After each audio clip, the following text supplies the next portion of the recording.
তুমিও বড় হলে পণ্ডিত হবে। না না পিসিমশাই, আমি তোমার পাইনি। থাক ওটা, মনে যাচ্ছে। ঠিক আছে, ভালো করে বড় হওয়া আগে। বাবা বেরো বলতে কিন্তু বেরিয়েও না। যাবো না, কিন্তু আমি এই রাস্তার ধারে ছয়টিতে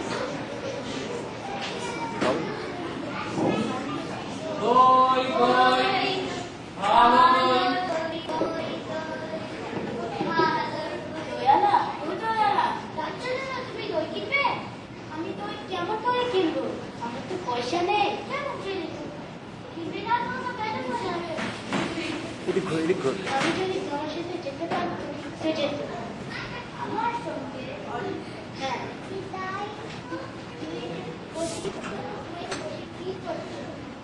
কবিরাজ আমাকে বেরোতে বারণ করেছে, তাই আমি সারাদিন এখানে বসে থাকি। তোমার কি করেছে জানি না। দয়ালা, তুমি কোথা থেকে এসেছো? আমার গ্রাম থেকে। তোমাদের গ্রাম? আমি দূরে। আমাদের পাঁচমোড় পাহাড়, শ্যামলী নদী। আমি যখন ভালো হবো তখন নিয়ে যাবে তোমাদের গ্রামে, আর আমাকে তোমার মতন দই বেচতে শিখিয়ে দেবে। তুমি দই বেচতে কেন যাবে? তুমি পরে পণ্ডিত হবে। না না, আমি কখনো পণ্ডিত হবো না। আমি গ্রামে গ্রামে দই বেচে বেড়াবো। কিরকম তুমি বলো? দই দই ভালো, আমাকে সুরটা শিখিয়ে দাও না। এই সুরটা শেখা শেখায়? না না, ও আমার শুনতে খুব ভালো লাগে।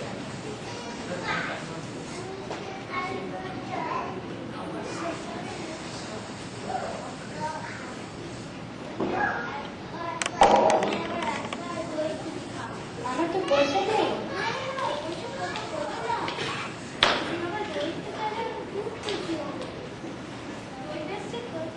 আমি তোমার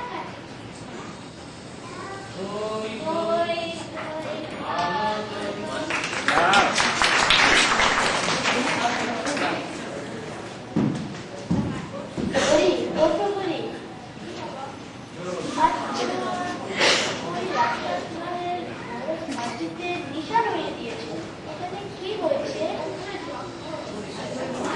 ডাকঘর? কার ডাকঘর? কার হবে? রাজার ডাকঘর। এই চিঠিটি বেশ মজা। রাজার কাছ থেকে সব চিঠি আসে? হ্যাঁ আসে, একদিন তোমার নামে চিঠি আসবে। আমার নামে? আমি যে ছেলে মানুষ। রাজাদের ছেলে মানুষদের খুব ছোট্ট চিঠি দেয়।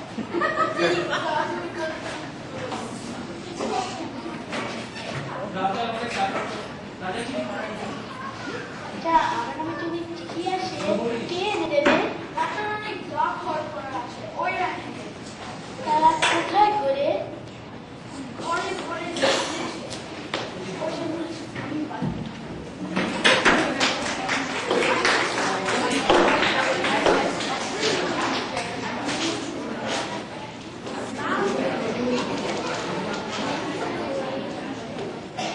মশাই, ও মশাই, তুমি মশাই? রাজার ডাকঘরটা তোমার কথা শুনে তাই কি বলে দাও, আমারই নাম অমল। আমি এই রাস্তার ধারে সাইডে বসে থাকি।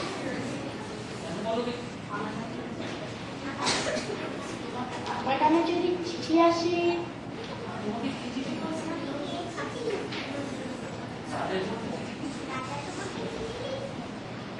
মশাই তুমি অমন করে কথা বলছো কেন? তুমি কি আমার উপরে রাগ করেছো?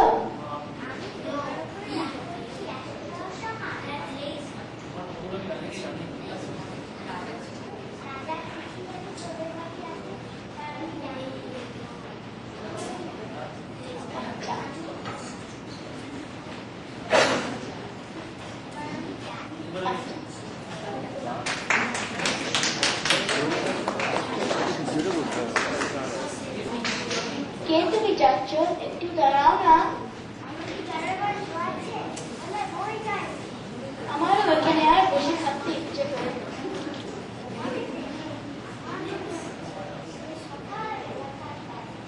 পিছিয়ে জানি পিছিয়ে কবিরাজ আমাকে বেরোতে বারণ করেছে। এদিক ঘোরো ঝর্ণা তুমি কে বলো না, আমি তো তোমাকে চিনি না। আমি সুধা।